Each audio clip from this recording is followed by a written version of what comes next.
Hi, Ash here from ResilienceCounsellingNetwork.com. I do hope that you're keeping well. Today I'm going to be discussing a blog on our website which was written by one of our counsellors which discusses domestic violence, or more specifically how witnessing domestic violence as a child can affect your mental health. But before I get into that, I'm just going to go into a few statistics around domestic violence in the UK. It is reported that 1 in 10 reported crimes is a domestic violence case or a domestic abuse case. Now that number is high enough as it is, but it is believed that the actual figure would be a lot higher.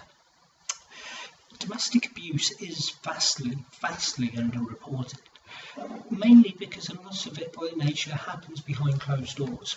Also, it can take on a psychological and a coercive nature, where the victim themselves doesn't truly identify it as being abused, but that's exactly what it is. Now, 16% of all violent crimes are a domestic violence case, and the statistic I found really quite worrying was, on average, a victim will be assaulted 35 times before they will call the police. So you can see how the 1 in 10 reported crimes being a domestic violence and domestic abuse case is just going to be the tip of the iceberg. It's not something that just affects women as well. Men are affected by it too, and there seems to be a high number within the LGBT community. There seems to be a high number of gay men who are in domestic abuse relationships. On average, 100 women and 30 men are murdered every year due to domestic abuse and domestic violence. The numbers are really high. There was a recent study carried out in Sweden, Ukraine and the UK in relation to women who were sleeping rough and sleeping out on the streets, and that showed that anywhere between 70 to 100% of homeless women identified domestic violence being the primary reason why they were now sleeping out on the streets. So there seems to be, the numbers are scarily high, and we know that they're only really the tip of the iceberg. It is something that needs to change. We're in a westernised society where it just should not be acceptable. But anyway, I'm coming back to the blog. The reason why we're doing this video was to discuss the blog written by one of our counsellors in relation to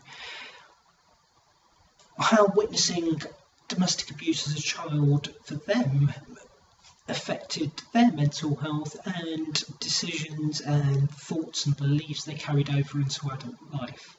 Now, it did have an effect on their own mental health, their self-worth, their view on relationships, their view on just how family life should be, and how that affected decisions they made, paths they took, and how it was when they went through the process of becoming a therapist, where you are encouraged to explore your emotions a bit deeper and explore your past and try and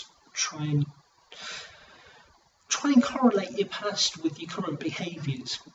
That she managed to find the answers to why they reacted to certain situations in the way they do, and to try and break those chains. So do give it a read. Yeah, it's a very well written blog, and I would recommend giving it a read. I will leave the link in the comment section below, so do give that a read. If you would like to keep up to date with all the stuff we're doing here at ResilienceCounsellingNetwork.com, hit the subscribe button. I hope that you have a good day, and I wish you a good mental health. Take care of yourself. Bye bye.